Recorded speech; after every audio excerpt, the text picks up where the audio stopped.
Hello, everybody. Welcome back. It's Inside the Force. Dave Cottingham here with Cody Geiler. How are you, sir? Hey, I'm doing well. It's been a pretty awesome Thanksgiving week here. It has. A That's lot to be exactly thankful right. for if you're a Star Wars fan. Very true. Very fitting that we got this episode right after Thanksgiving. Now, how many times have you watched this episode? Ooh. It's weird because all the way through, probably only twice, but I went back and watched a few specific scenes. Like I wanted to see the intro with Ahsoka, just to watch that. And then it was earlier today after I put my son to bed, I wanted to catch just the conversation that Ahsoka had with Din about the newly named Grogu. Right. Okay. Yeah. Grogu is newly named. We will get into all of that conversation for sure. At Chapter 14, the Jedi, that debuted the day after Thanksgiving.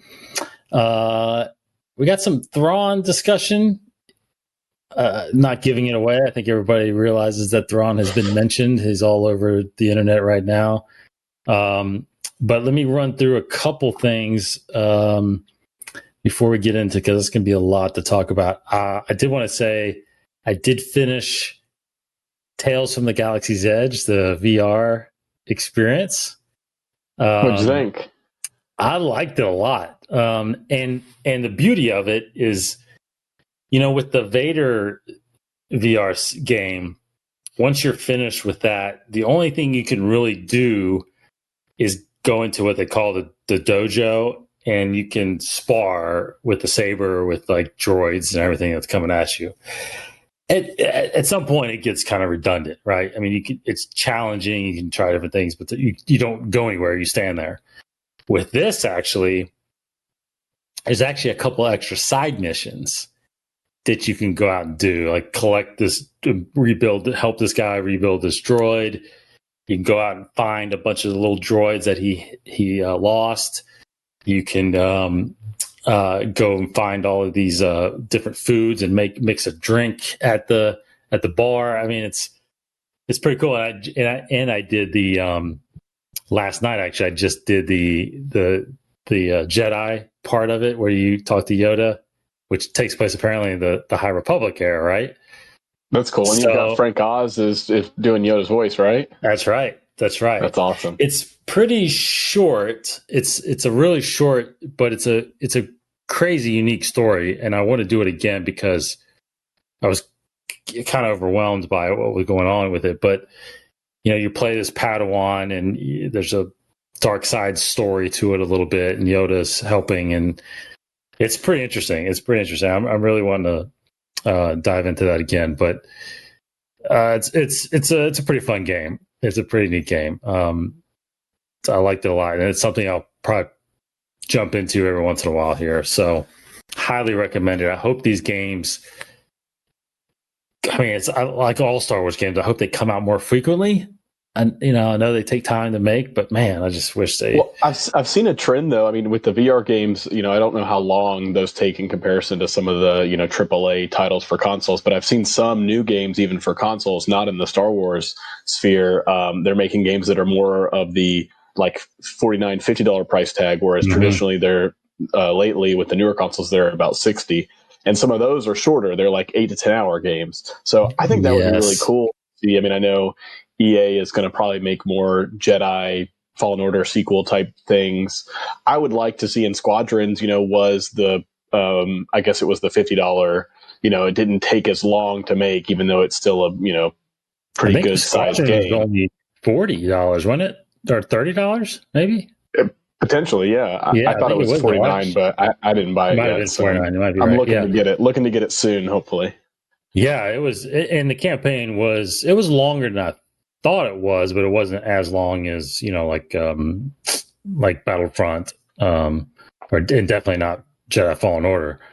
But it was a pretty interesting campaign.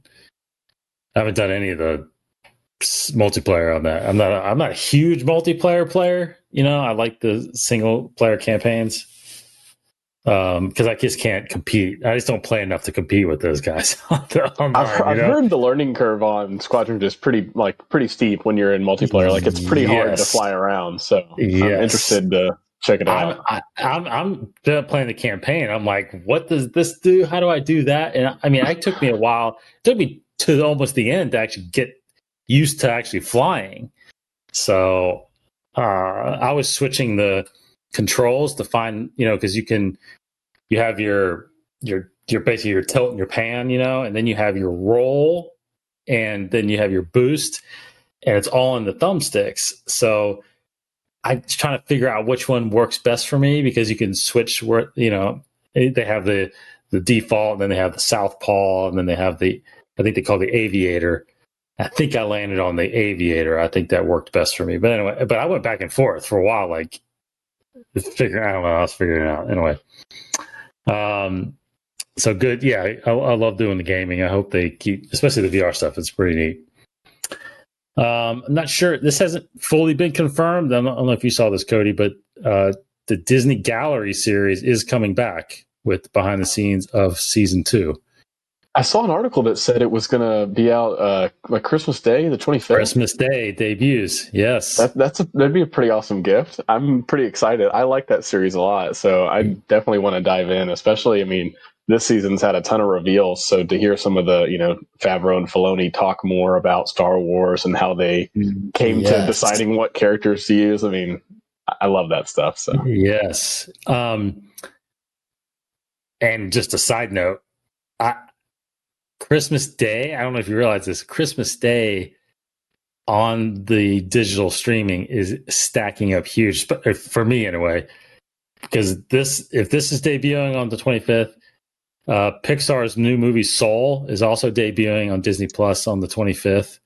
And then Wonder Woman is debuting on HBO Max on Christmas Day. I saw that. I'm going to be like sitting there all day just watching, definitely watching streaming TV. So they are adding all kinds of stuff. But anyway, looking forward to all that stuff. So Disney Gallery, if they come out with that, that'd be fantastic. I thought, I originally kind of felt like Disney Gallery was going to be an over-encompassing Disney behind the scenes look at things, but it seems like the Gallery series is strictly Star Wars related. I wonder if when the Marvel shows launch, because they got delayed, there was supposed to be one this year in August, and then I know WandaVision now is set for maybe January. I bet they might do that for some of their more high-profile original series, potentially. I mean, I haven't seen it for the movies that they've released, but I know that they haven't really released a lot of movies on Disney Plus that have been like, Disney Plus originals. Yeah. Well, they did the behind the scenes series behind the making of Frozen 2, but they just called that one Into the Unknown, and it was just centered towards that, right? So it sounded like Disney Gallery, which is the series, it felt like that was going to be any behind the scenes look of any making of, right? But Mandalorian's been the only one they've done it for so far. So I'm wondering if it actually is, because, and part of me does feel like it actually is a Lucasfilm production, because if you go to StarWars.com and you go on the series tab, it's listed under there as a series.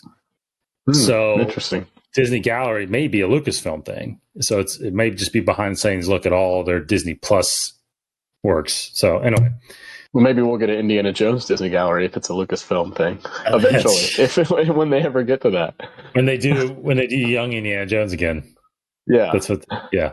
I feel like that's coming. For some reason, I feel like some Indiana Jones series on Disney Plus is coming. I have no basis. I've never heard anything like that, but I feel like something from that is coming. Yeah, I'd be down. I mean, I feel like even this gallery show launching on the 25th seems like the timeline is really interesting, because it'll probably go, I can't remember how many episodes the first one was. Was it 6 or was it more? I think it was 6. I think so. It was 6. Roughly 6 weeks, take us through, most of January. And I don't know if they've talked about a date, but I know sometime around maybe March is when the Bad Batch series is supposed to be on Disney Plus. So it seems like they kind of have this, go right from Mando to the Gallery series, and there'll be a little gap. I'm sure the Marvel stuff will be happening, WandaVision and whatnot. But and then we'll pick it up with the Bad Batch when that releases, and hopefully the spring. Actually, it was 8 episodes. Oh, so 8 weeks, yeah. It was 8 weeks. That'll probably get to February then. Yeah. Yeah, Bad Batch. Gosh, I mean, hopefully we get something on that sometime soon too. Probably after the Mandalorian wraps up, though. Yeah. So yeah, Disney Gallery coming at you. Okay, just to update everybody on upcoming releases for the publications, novel wise. I don't think there's anything dropping until Light of the Jedi, which is January 5th. Again, we mentioned it last week. The first 8 chapters of the book are actually out there on the internet right now, so people can actually officially out there, not pirated or anything. You can go out there and read the first 8 chapters of that. I see a lot of people responding to those. I read it this past week. Oh, you did? Okay, great. Yeah. What's your thoughts on it so far then?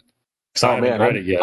It was really interesting. The first chapter took me a bit, to be honest, to dive in. And I don't know if I should go into full spoilers, but I'll just kind of give general reaction so that people can still dive in and read it. But the first chapter, introducing all new characters, obviously, this whole book and series.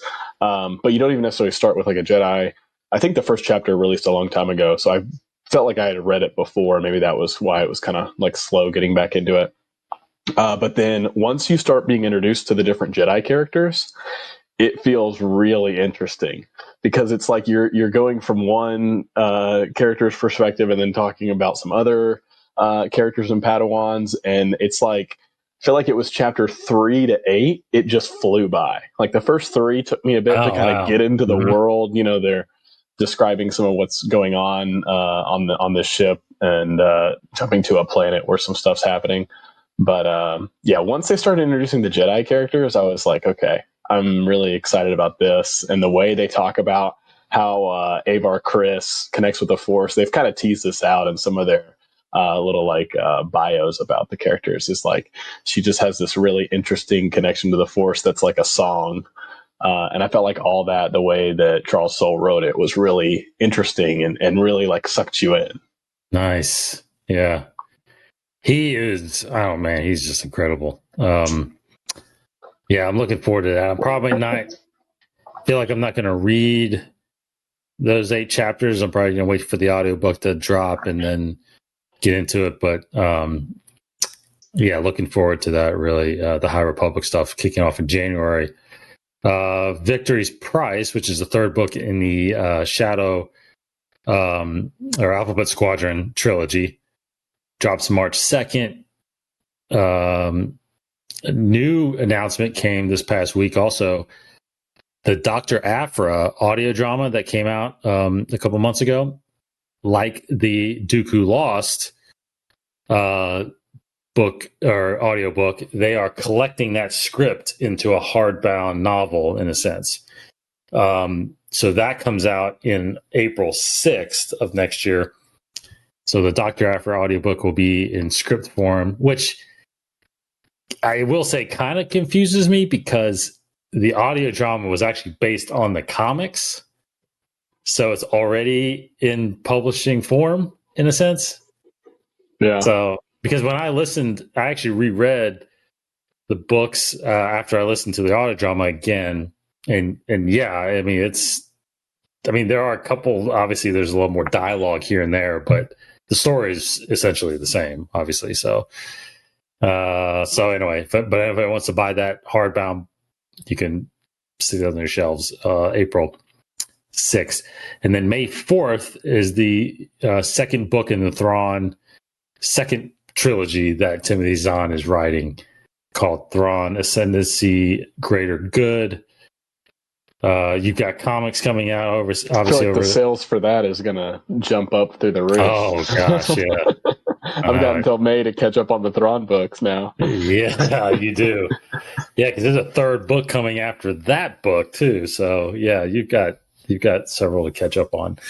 Comics wise, you got Star Wars number 9 coming out next week. Darth Vader number 8, December 16th. Bounty Hunters. I didn't write what issue that was. I think that's 7 or 8, December 23rd. The High Republic, just like the novel, kicks off the comic issue. The High Republic starts January 6th, which also has Star Wars number 10 coming out on January 6th. Okay. So there's your kind of publishing timeline. And then now let's dive into The Mandalorian. We've got chapter 14, The Jedi. And, it's funny because I had read a couple times throughout the week that is Lucasfilm going to throw us a curveball? And even though it's called The Jedi, are they actually not going to show Ahsoka, right? But lo and behold, we get Ahsoka right off the bat. I mean, it's not we don't start this episode with the Mandalorian and Baby Yoda just floating around in the Razor Crest. We're on the planet Corvus, and Ahsoka is there. So, just first impressions of your first watch of this episode, Cody. What'd you think about it? I mean, the whole episode I feel like was kind of a bit shocking, but like in a good way. So like when like you just described, right off the bat, they throw Ahsoka at you, and I'm really glad that they've kind of established, I think in the previous episode right before this, changing POV to some different characters. Because I feel like it really helps to open it up a little bit now that there are more characters being introduced. But yeah, when you see the lightsabers come through, it was just a bit shocking. Like I just wasn't expecting it yet in the episode. Like I assumed Ahsoka would be there. I thought there'd be some time to find her. And then we get her and it looked great. I feel like overall there were some really interesting reveals that were kind of like shocking because it's like the first time you've seen Ahsoka in live action. First time you heard Baby Yoda's new name. Yes. The first time they mentioned Thrawn in live action. A lot of like shocking reveals. But underneath all of those shocking bits, I really liked some of the slowed down parts where it's just Ahsoka talking with Din, Ahsoka talking about Grogu, and some of the kind of samurai vibes that they had Ahsoka in the beginning when she's fighting and whatnot, and just kind of how she carried herself and talked about the Force, and when she went to do that face-off in the village area where they kind of had the samurai fight between Ahsoka and Morgan Elsbeth, and then the Western kind of duel with Mando. I thought that juxtaposition was really neat. I thought it was too. Yep. Yeah, I agree. I think the expectations are naturally going to be high when you bring in a character that has grown so popular as Ahsoka Tano has. And that wasn't always the case, right? Because when she was first debuted, it took a while for people to really warm up to her. And kudos and all the props to me go to George to stick with it. I mean, he stuck with it. I mean, and George was always doing that. He'd always did what he wanted to do. And then Filoni was right there helping shape her and write her and create her. And I think part of me feels like, when we were going through the Clone Wars, when she walked away from the Order, which was at the end of season 5, and Clone Wars was uncertain, how it was going to finish out because it got canceled, and we were kind of left not knowing whatever happened to her. I mean, I feel like her popularity at the time kind of just also stopped, and like no one really worried. Like, oh, this was a woman that just a little girl that we saw grow up, and then she was fighting, and then that's it. And then she came and went. She never was part of the movies. No one ever talks about her again. I feel like it wasn't until Rebels, when she shows up in Rebels and she ultimately fights Vader. Like that is, if you really think about that, like that is mind blowing in a sense, right? I mean, Vader again, obviously been around for 40 plus years, and to know that he had a Padawan that left the order and then ultimately came back and realized who he was, right? It's just a powerful, powerful story. And then, of course, she apparently dies and then apparently gets resurrected kind of through the world between worlds, kind of, that whole story. And then the last time we see her, she's standing there in a timeline we're not sure of, and I'll bring that up later with what Filoni said. And her and Sabine are heading out to find Ezra. Are we going to get it? I guess this whole time we're thinking, are we going to get the next animated series that's going to tell that story? But then all of a sudden, things happen with Mandalorian. So what I'm getting at is the bar for this debut in live action is so high. And I feel like most fans were excited, but also feel like most fans were nervous on what's she going to look like? Is she going to be able to have the same fighting style? Is she going to do it? Are they going to do it justice? In the live action version of her? And I think personally, they nailed it on every aspect.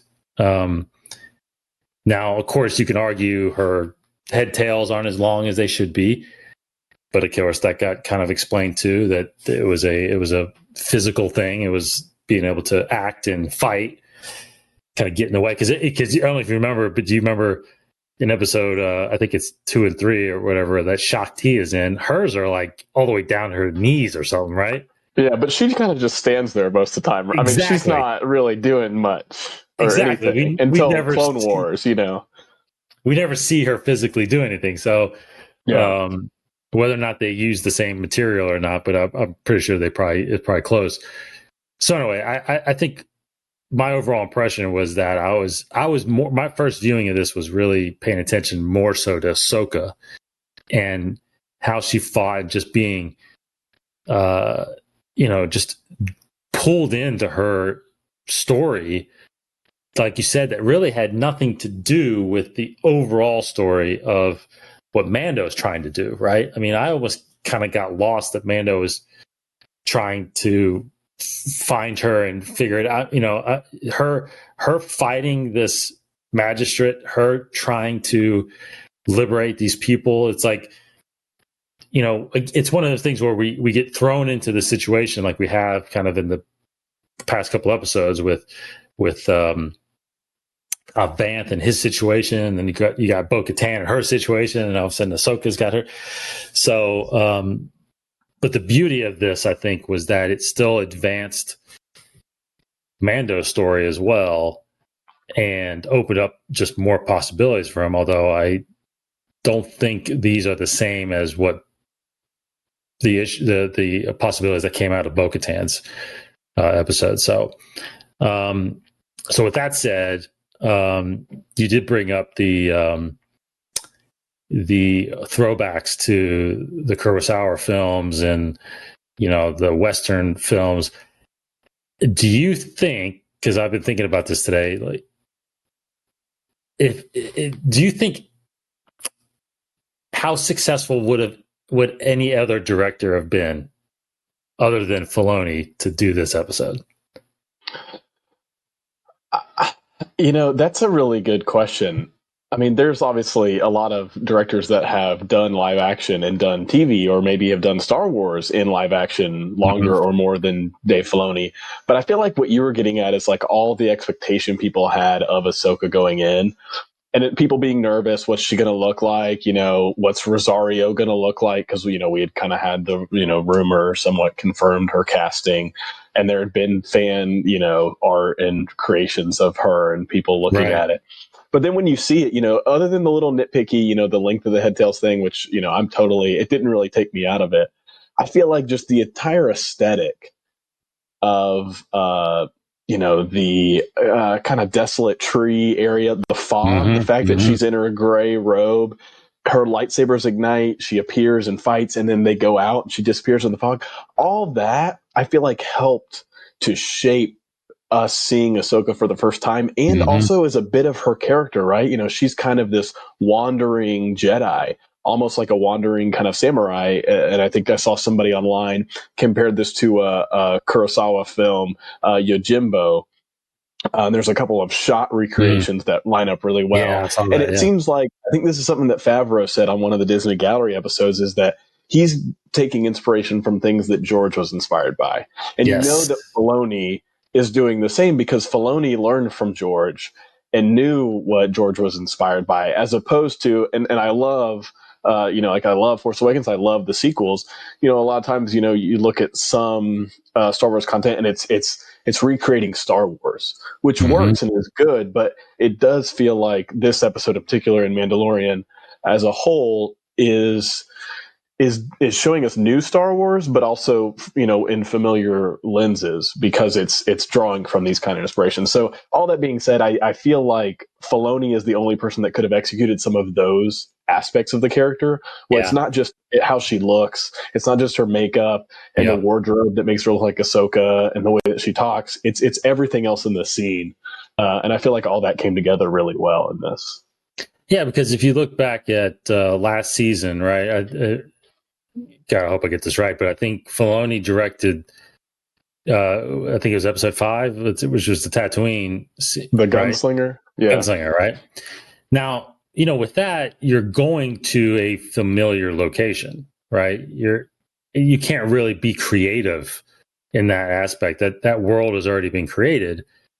That's why I think, and I feel like I haven't seen a lot of praise for Filoni. Like I see it, but I don't feel like I've seen it enough. And I want to be one that just voices to the heavens how big of a step Filoni took in this episode, because we are visiting a place we haven't seen before, and we are getting reintroduced to a character that we haven't seen in live action, and new characters like the Magistrate, and then bringing in Michael Biehn for that character, right? I think his name was Lang. So that's a lot of firsts, like you said, not only for reveals, but a lot of firsts for him. And that's what I think, again, took a big step, because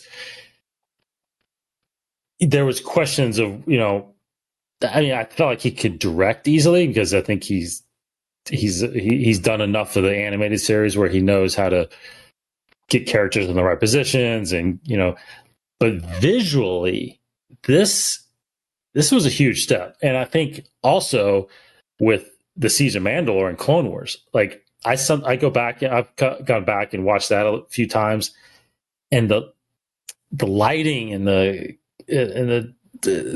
camera angles and that, you know, you can tell he's evolving. And I think I think it's really helped him transition to the live very easily. And no, I'm like you. It just worked. Everything he did and decided to do just worked in this episode. And, you know, and going back to, like you said, he wrote this episode as well.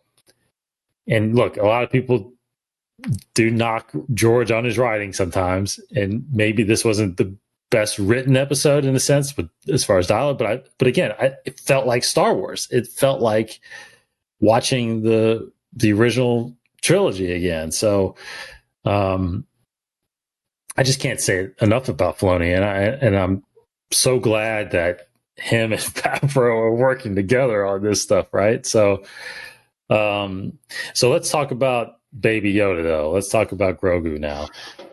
Grogu. Yeah, gotta get used to that. I know, right? I keep calling him the child. I was actually just starting to get used to calling him the child instead of Baby Yoda, and now I gotta get rid of that and go Grogu. So what? What do you make of the story of him? Like when Ahsoka was explaining his backstory, I don't know what were your thoughts on all of that? Did you expect that kind of a backstory, or do you think that there's something more there that we're missing?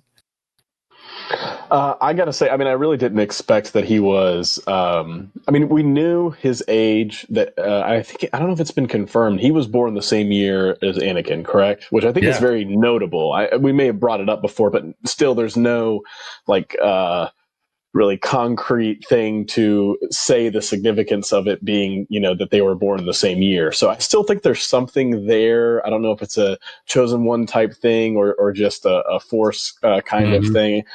Don't think there's any kind of dyad situation, but who knows? One that was never explored.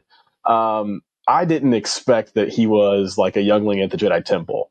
And they say like he was trained by multiple masters, obviously very young for his species, development wise.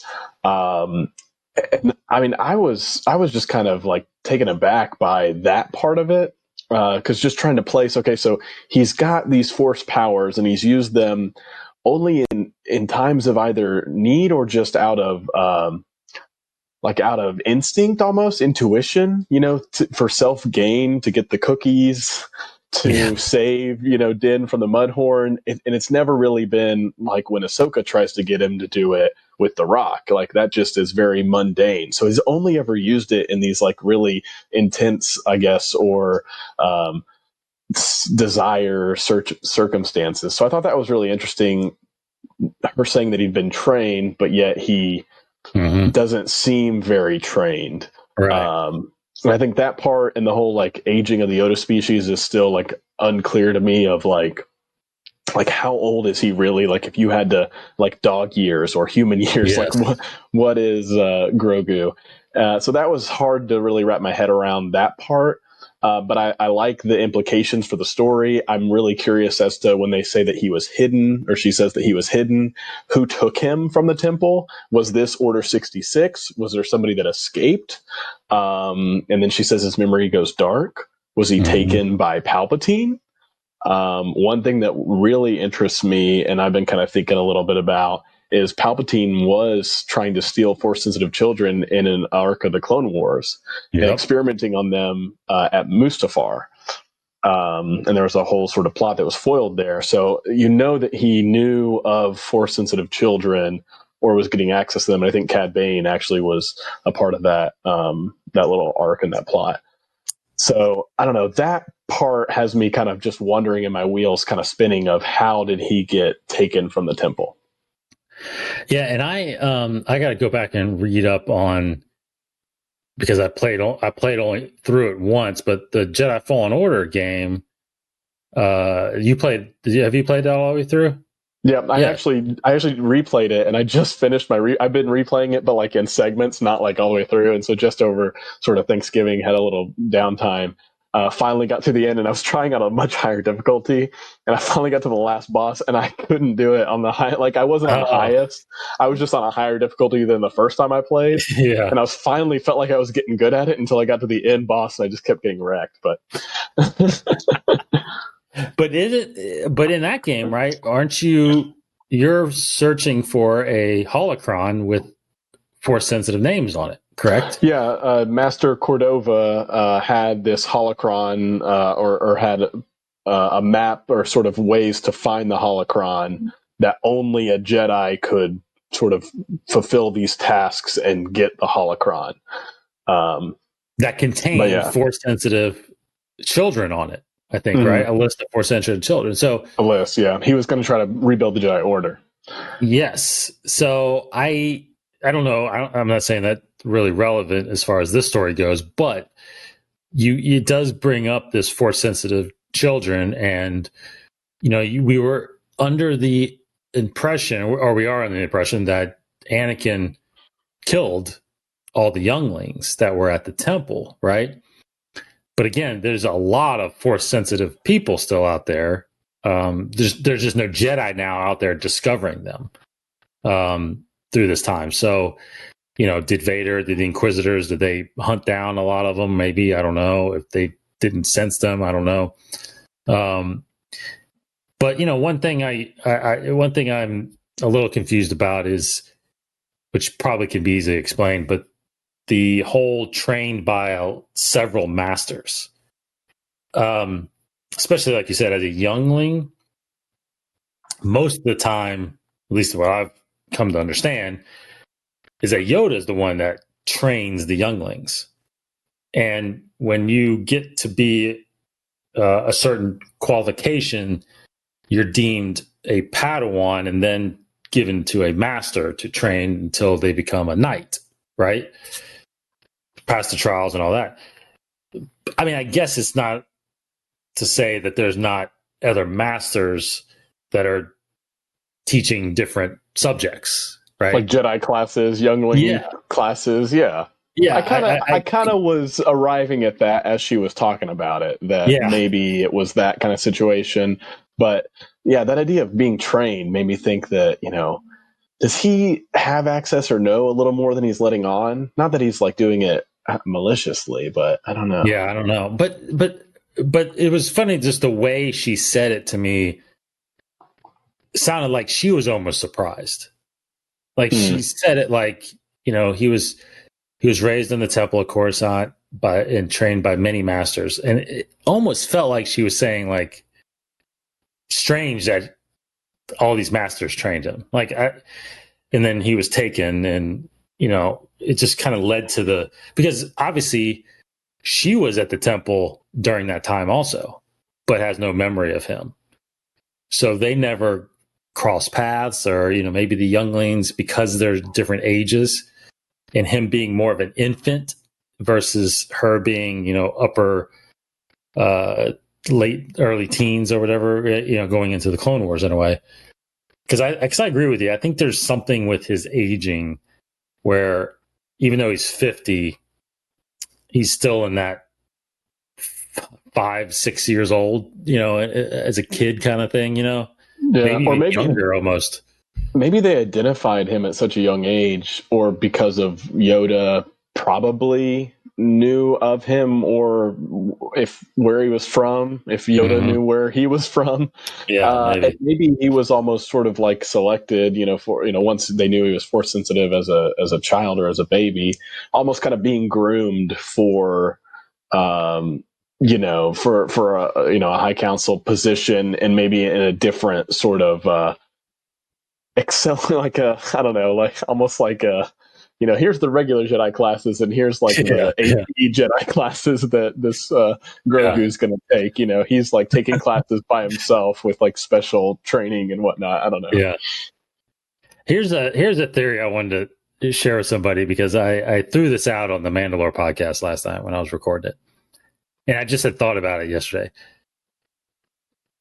I had a thought that, what if, because of the absence of everybody's memory of him when he was, in the temple, all those during the prequels, what if he is actually a clone of Yoda? And he wasn't cloned then, he was just cloned recently, like within the past 5 years. And what she's seeing, what Ahsoka is seeing, is actually Yoda's memories through the clone. So, Yoda being raised in the Jedi Temple, maybe back then he was trained by several masters.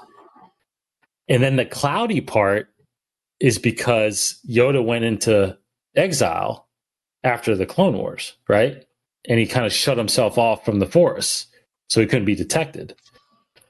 So I don't know, that just popped in my head while I was thinking about it, like trying to explain, because you tend to get into that explaining part of Star Wars when, apparently there were supposed to be no Jedi between 3 and 4, but then we've got Cal Kestis, we've got Kanan, we've got Ezra, we got Ahsoka. It's like, trying to explain why don't they show up in the Galactic Civil War, so I'm trying to think of ways like, how is he in the temple and no one knows about him, or no one has any?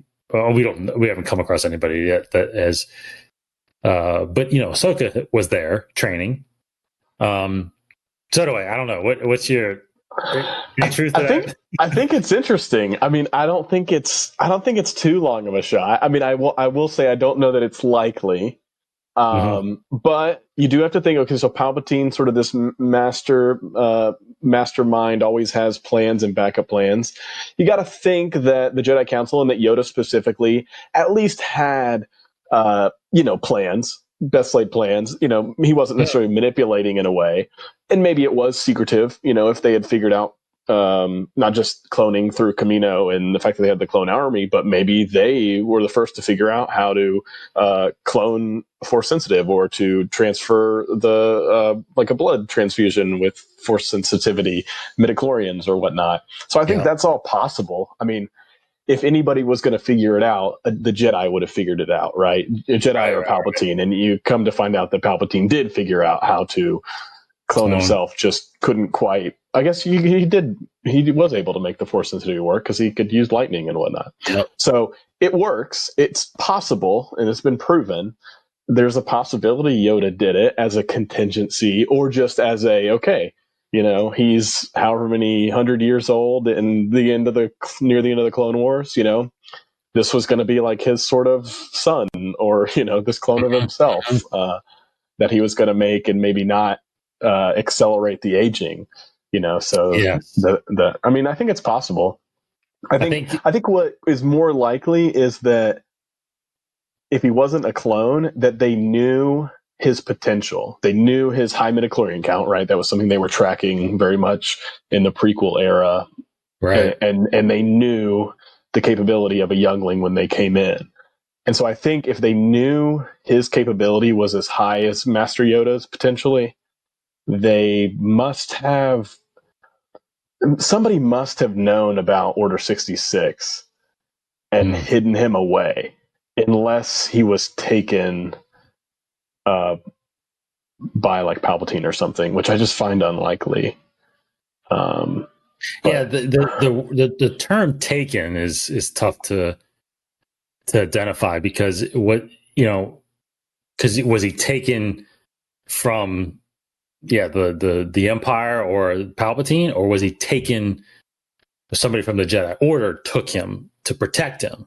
So that part we don't know. And how in the world, if Grogu is a natural child, and how in the world did he end up where he was when Mando found him? I mean, that's a long story, because that's years where no one's ever seen him or heard of him, and who knows? I don't know. I just don't know how he ended up there, and hopefully we get that story, I guess. I love the mentions of, obviously, the Force and the attachment, and of course the subtle hints at Vader. There was, just like you said, there was a lot there, a lot of firsts there to dissect. But so what in the world? We still have 3 episodes this season. I guess 2 parts to this question. One, do you think Ahsoka comes back at all in this series? And then, what is anything in this, and anything about her story, change anything that Mando's got to do in his journey now? Yeah, it's interesting. So first part of it, does she come back in Mando? I'd like to think that she does. I feel like, if I had to look at it like from the outside, not just the show's story perspective, they are, and we've heard rumors of an Ahsoka spin-off series, I guess, that's just about her. She's the main character. Maybe Sabine's with her. I don't really know where the timeline of that, or if it's going to happen. So if that's the case, then obviously we're probably not going to get as much of her. If that gets announced like tomorrow or next week or whatever, then maybe I'll think that this is not likely. But I'd like to think that where we find Ahsoka, she fit a really interesting mentor role, but she didn't take on the whole like embodiment of a mentor. Well, she couldn't really mentor Din in that much. But I do feel like when she was testing Grogu, in a way, when she told Din to like kind of step in and and have a connection with him. In a way, I feel like she was also trying to gauge like where he was with Grogu and what his intentions were. She obviously sensed fear in the connection that he and Grogu have. I almost said Baby Yoda. I feel like she was very much trying to test him in a way, and I feel like there's still something there. She mentioned that he was like a father figure to the child, and I feel like there's something obviously left with her own personal story when she was trepidatious. You mentioned the Anakin and turning to Vader, and she hints at as much. She's seen this happen with attachment. And I feel like there's a lot to unpack there with both of their stories, right? So Din is becoming attached to this child, right? He's moving from this lone wolf to somebody who's learning to let somebody in, right? And will that work for the better? You hope it's going to make Din a better person, make him a better Mandalorian. But is that the best thing for Grogu? He is the best person to protect him because he's the only one protecting him currently. But the lifestyle that Din leads is not the prettiest, easiest life for a child to be in. Yeah. So, and I feel like that whole idea of attachment could really be unpacked. Will the attachment that Grogu has with Din affect Grogu and affect his ability to learn the Force or his fear or the dark side, even potentially? And then Ahsoka, I feel like she needs to learn another lesson as well in all of this. I take it that she hasn't met up with Luke or talked with him at all. Maybe doesn't know of him. I don't know. But there's a conversation that I'd love to know that happens. I don't know what story. I don't know that I don't think it would happen in Mando. Maybe it happens in another show or animated or a book or a comic. But I feel like she could learn that though Anakin's attachment led him to the dark side, Luke's choice of love and attachment for his father saved Anakin and redeemed him. So there's this weird dual, it's almost like there's not a black and white answer of the relationship between Jedi and attachment. And I feel like this episode really brings that up, but doesn't fully answer it. And it's almost like Ahsoka has made up her mind about it, or at least she isn't ready to explore that and to train Grogu because of his attachment. But maybe she needs to learn, and Din and Grogu, that the attachment is not all bad. And that you could still learn the ways of the Force. So I just thought that was kind of an interesting way that Ahsoka's storyline could come back around. Well, it's great you bring the attachment, because I think, is she not attached to Anakin? Like, was she not attached to Anakin? Right? Even in the Siege of Mandalore, where we saw, she was trying to warn him.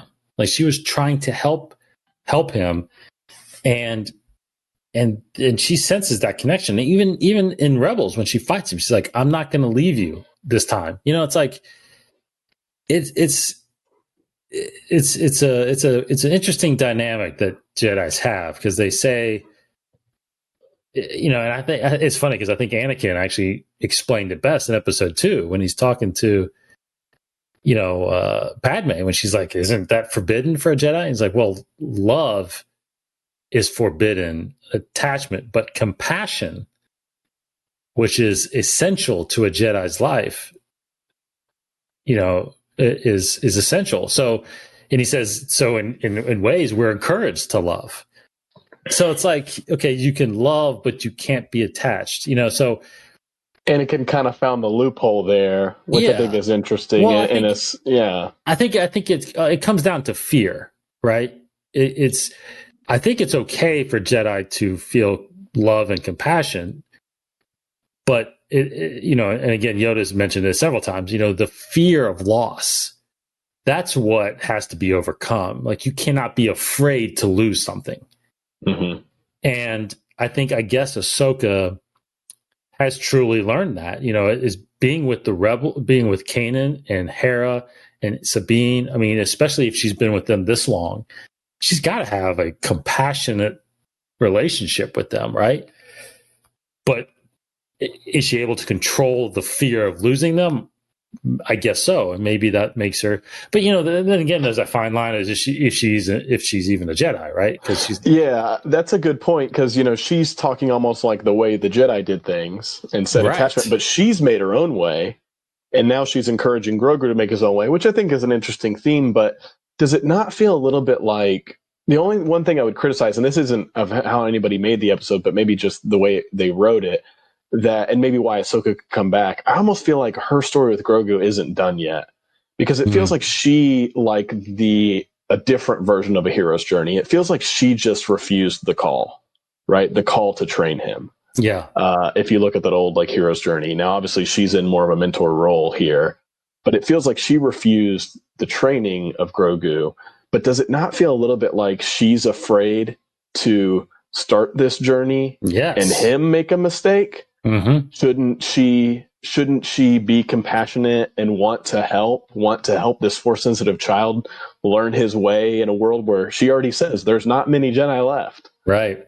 And she may not even be one of them, depending on how the title is and interpreted. Does she even know? Because she's like, a Jedi may answer the call, but she doesn't know. And it's a good question. Does she know about Luke? Because because you did bring up a great point. Like, how would she react if she actually knew? Does she know Vader's and the end of Vader's story and how he was redeemed? And I mean, crazy to think, would a Force Ghost Anakin show up to her? I think if she gets her own series, I would love to see that. Oh my God. And that would maybe be incredible. And a little thing that came from an article that I read from Vanity Fair with Rosario Dawson and Dave Filoni talking. Rosario Dawson actually went to the same acting school when Hayden Christensen was at that acting school, so they know each other. Super weird, interesting connection that the two actors know each other. But I think that would be amazing if she got that information, whether it's from Luke or hearing or seeing him as seeing Anakin as a Force ghost. I think it'd be really cool, and it would serve her character really well. It seems like she isn't really. While she does appear a bit like a Gandalf type role, she doesn't seem like she's quite at that. Where we saw her at the end of Rebels, she really looked like Gandalf, right? But, she didn't say or do anything. It seems like here she's kind of heading that way. But I think that she still has some things yet to kind of discover in herself, in her own journey. Mm-hmm. Mm-hmm. Yeah. And I kind of wonder, too, because she could have, instead of bringing up the whole fear of training and the fear of his connection to Din. I mean, she could have simply told Din, look, I can't train him because I'm not a Jedi. I left the Order. You know what I mean? Like, even though she left, it seems like we're getting these instances that she keeps doing the Jedi things, right? I mean, Siege of Mandalore, Rebels, all the things she's done in Rebels, and then now she's still fighting like a Jedi and using the Force and helping people, right? So that's a great theme there. Like what really makes a Jedi? Right. And then look at Mando and look at Din. What makes you a Mandalorian? What makes you what you are? If you want to make it more broad than just the Jedi. Mm-hmm. And to Din as a Mandalorian, it's this armor, right? And it's this way, this creed. Ahsoka knew this Jedi code, and how the Jedi, but she left it, but she continues to embody it. Yes. And she may not be one in name, but she is one, like you just said. I mean, she seems like one. Yeah. And I think that Din could learn some things about what makes a Mandalorian. It seems like he's kind of getting those hints. Cobb Vanth wasn't a Mandalorian. He had some armor, but he is as noble as other Mandalorians, and maybe more than some. Yeah. Right. And, yeah, true. So ultimately, well, this is good because I want to hit on two last points here. One, who does anybody answer the call? Does who do you think could, and I mean, where could that go, really? Yeah, likelihood. I mean, I feel like they're really setting us up for something, and I just don't know. This whole season has felt like a lot of big surprises, and I just don't know how exponential this show is going to become. Because I think, the two that come to mind, they've been introducing all these Clone Wars and Rebels characters, and then they've got this Jedi out there, Ezra, and we don't know where he is. I feel like with Filoni's involvement, it's like, oh, that makes sense. But I don't think that the journey to find him, that story, it feels like it needs more to happen. It feels like it would be very easy for him to just come back, and Ahsoka and Sabine have been looking for him, and then he just appears out of nowhere. So I feel like that would be interesting, but unlikely. And then my mind goes to Luke Skywalker. Yeah. But can't help that. I mean, this is where I'm like, will they do it? Like, are they really going to go that? Like, are they going to try to give us the Luke Skywalker right after Return of the Jedi?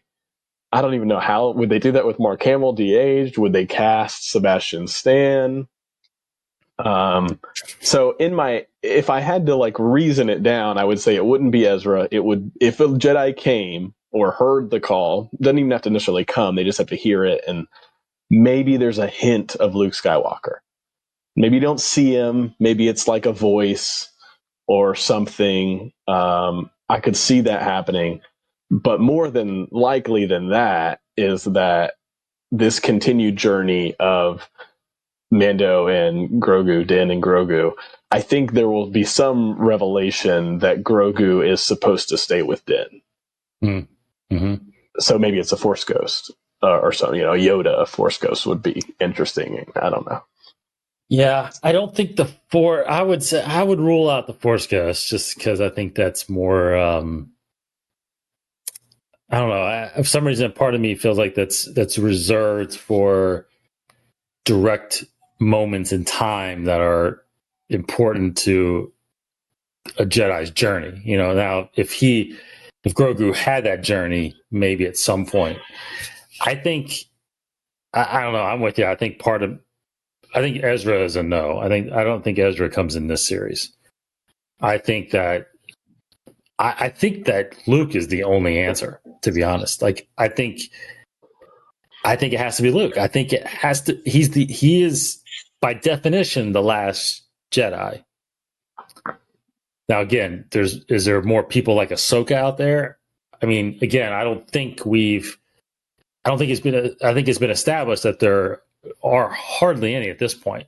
If this was during, before the original trilogy, I would be more believable at that point. But Vader and the Inquisitors did their job. They wiped out all the ones they knew about.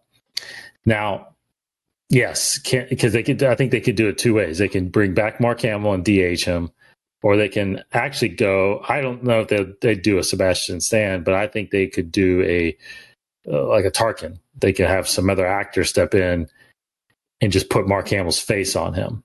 Man. I think just like I'm like seeing that. I'm like, I'm really interested because like I've seen what they did with Robert Downey Jr. Yes. and the way they de-aged him. I'm just like, man, if we saw that, it would just be incredible. Yeah, I think it would, man. I think it would be, and I think Hamill, again, not probably feeling as satisfied with the sequel trilogy as I'm sure he has voiced several times that he's not that satisfied with it.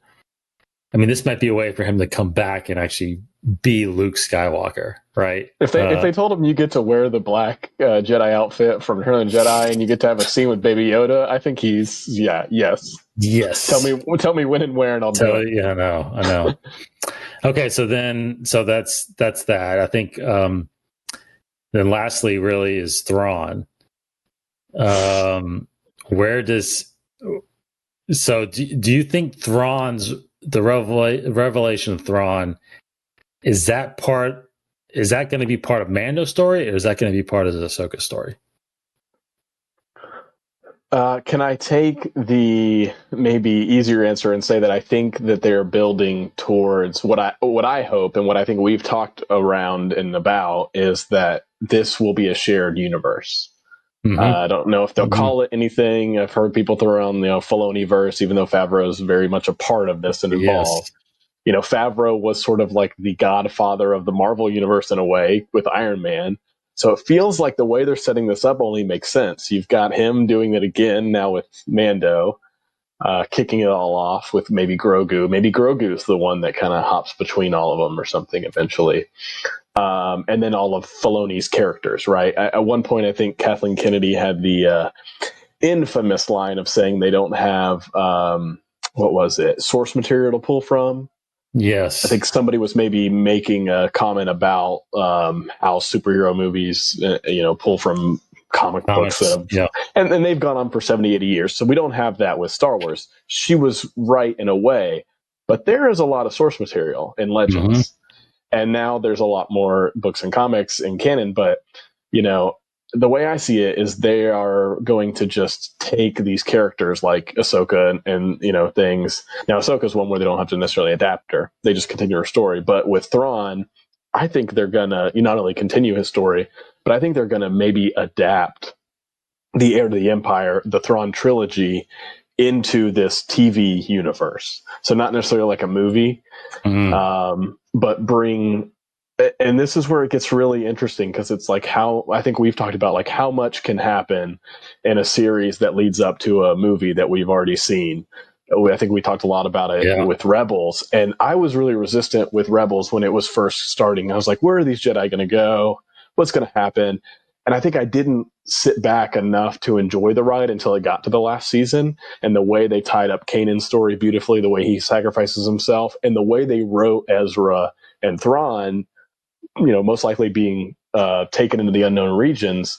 I think that was done really well. And I think I need to trust now that though I don't understand how a villain like Thrawn could insert himself between episodes 6 and 7 and maybe have a galactic impact, whether it's in the unknown regions or the known galaxy, I think I just need to sit back and let them play with those characters and see how they string them together. Because I could see him really becoming, like the book title, the heir to the Empire. You've got these remnants, and I think a lot of those remnant imperial, kind of sects are things that were in some of those Legends books. Now they just put Moff Gideon in, they kind of changed it up a bit, but I see Favreau and Filoni pulling from Legends a lot in this show.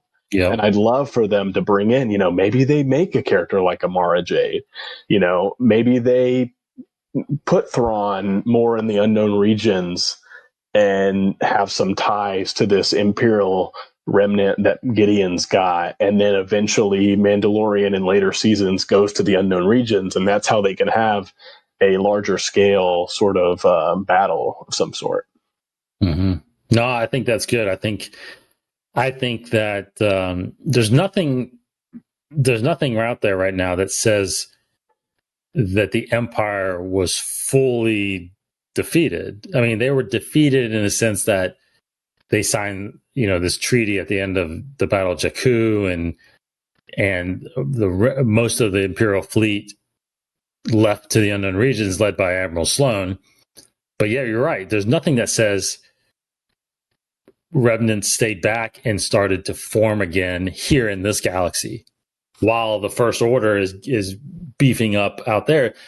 There's nothing that says Thrawn knew about that, or Gideon even knows about that, right? That all these things are happening now, and I love that idea that Thrawn is there, just gathering everything he can, and like you said, kind of becoming that power again. Because the thing to become the note about Thrawn really is that he's not really evil in a sense. He's a master strategist, right? He understands his opponent, but he's always just sided with the powerful side of things, right? So he joined the Empire because they were ruling the galaxy at the time, and he could have easily being a part of that, and then he saw the fall of the Empire, he could have decided, you know what, I could do this better. And, thinking that the Emperor's dead and, all that's, Vader's gone. So that would be really cool but I think that's part of Ahsoka's journey, because she's the one trying to find him. They're trying to find Ezra, it seems like, because to go back to what Filoni said in an interview, he says that he didn't say it totally, but he basically said that this episode takes place before that epilogue at the end of Rebels.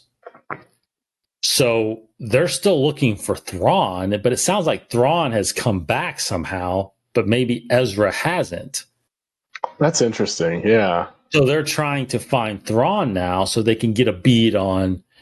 So I'm starting to put the pieces together to say, okay, whatever happens with Ahsoka after this episode, probably her own series, she's going to go off and try to find Thrawn, and then they get a bead on where Ezra is, and then you would insert that scene from Rebels, and then maybe there's an animated series or something after that to go after Ezra, kind of thing, right? So, but I do think at some point Thrawn needs to be defeated, because he's not around, obviously, when Force Awakens comes around, right?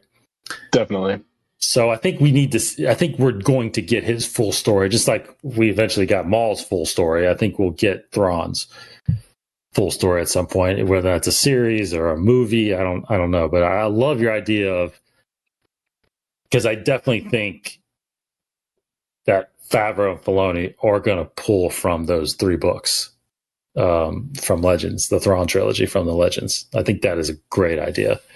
Which and part of those books, really weird little aside here, is there's a force sensitive clone that pops up, and obviously the idea that they're trying to perfect this cloning and use Grogu's blood, there's already little ties to some of these storylines that could be really interesting and have really big implications. Because I just see Thrawn as being somebody who would be above Gideon, if they even are working. I think they would have to be somehow working together, or they come to work together eventually. And that's where I would see, like you were asking, is Thrawn carried over in Mando or Ahsoka?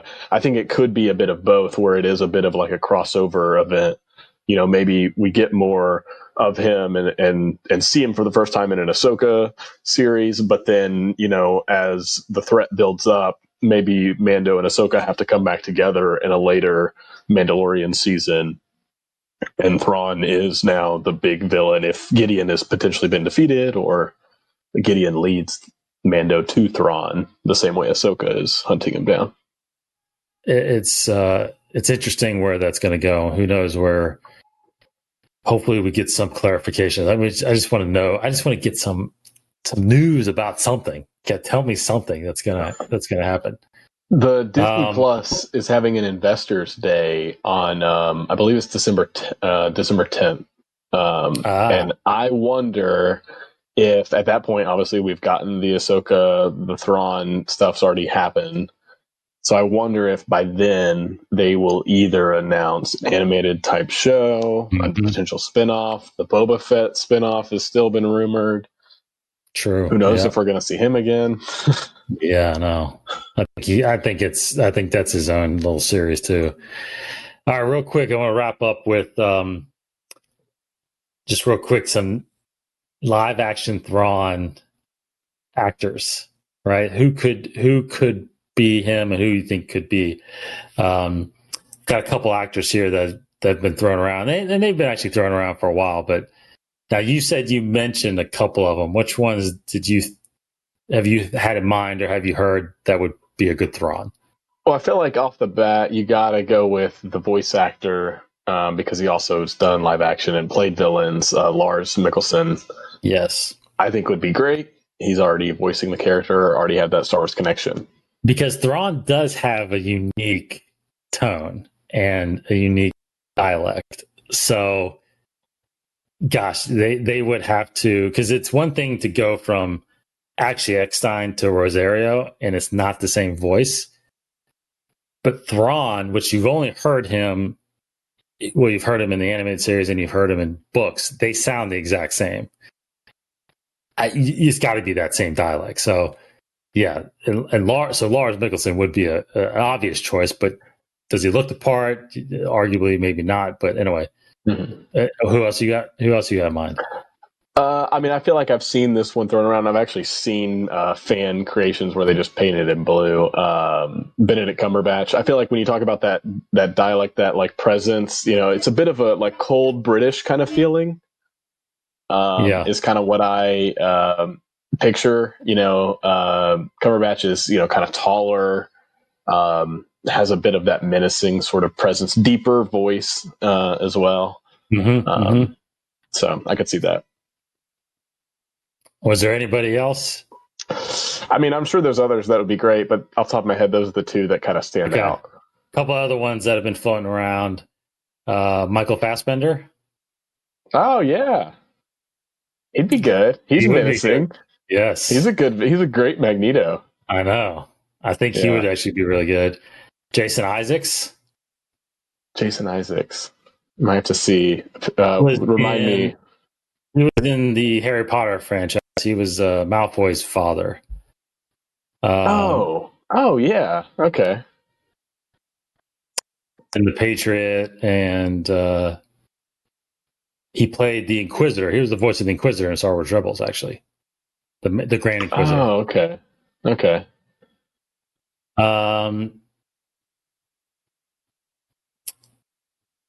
Hugh Laurie. I see Hugh Laurie, actually. He's, and yeah, I mean, he's got that look. You know, let's see, another one. Okay, so this one I'll just throw out that this one's probably my lead, and I didn't even think about this, but it makes sense because he's already part of the Disney family. Tom Hiddleston. I think Loki actually kind of looks like Thrawn already. He does. Yeah, Tom Hiddleston's definitely got the presence. He's definitely got the chops. The actor does, and yeah. I mean, he's a good villain. He's the kind of villain that you kind of like too. I know, because I feel like with a character like Thrawn, you know, like, I mean, a lot of people like villains in Star Wars, right? Like Vader and stuff. But like Vader, you're not really supposed to like until you like get to know who Anakin is and stuff. But like Loki, you know, he's kind of more fun. But I feel like Thrawn, you are supposed to like kind of root for him in a way, because he isn't like you said, like he just joined the Empire because it was the calculated decision. He's not just trying to crush, you know, everyone and take over the galaxy necessarily. And he is, you know, different in the Empire, where it's all these British, you know, casted people, or, you know, it's all human. And then I don't think they have very many alien species in the Empire. He may be one of the very few. So I feel like that kind of sets him apart. It does. So I like Hiddleston, and then Fassbender. I think I like Fassbender too. I like Hiddleston a lot. Now that you say it, I didn't think about it, but that's a good one. I didn't either. I saw one as an option. I thought, yeah, that might be okay. Wow, I think we talked a lot about the possibilities of where the Mandalorian can go. I think I'm just a little I'm in the dark, but I'm excited about these next 3 episodes. I just don't know. This felt like almost like a season finale, but we've got 3 episodes left, and we've still got a lot to go with, and not sure where we haven't, just like this episode, there's no footage of it. No one knows what it's about. It's just crazy. All we know is I think Robert Rodriguez at some point is directing one of these 3 episodes. Probably Rick Famuyiwa is doing one, and I guess Favreau is maybe going to do the finale. I don't know. So I think maybe Rodriguez is doing this next one.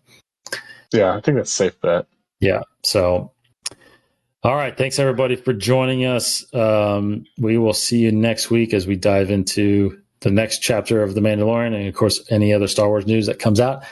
I will end a little bit on a sad note just to say that our thoughts and prayers are out there with the Prowse family. We lost David Prowse this past week, the embodiment of Darth Vader in the original trilogy.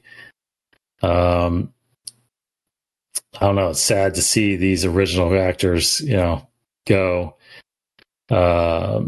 It's one thing. It's one thing to get. I feel like it's one thing to lose Alec Guinness and Peter Cushing early on because they were already well-established older actors, right? But you get into the younger crowd, the younger group that came into the original trilogy, which was obviously Mark and Carrie and Harrison, but then you had Peter Mayhew and David Prowse and Anthony Daniels and Kenny Baker, and that's kind of the young group that weren't known at all in Hollywood, and they've made names for themselves, and we're starting to lose those actors, which just sucks, man. It's just horrible. Yeah, no, it really does. So, anyway,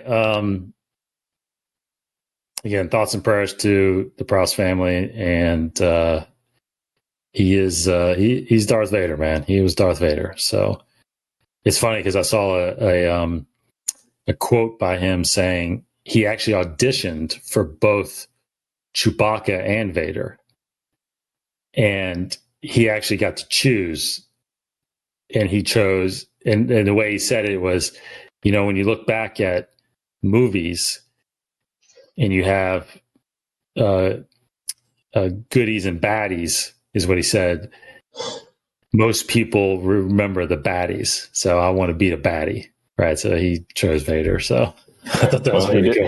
He did a great job. I mean, all the iconic, you think of the lines that Vader does, and it's the way he moves his fist and reaches out to Luke, like all those things. Those are things that he did, and that imagery of Vader is, just ingrained in all of us. So that's right.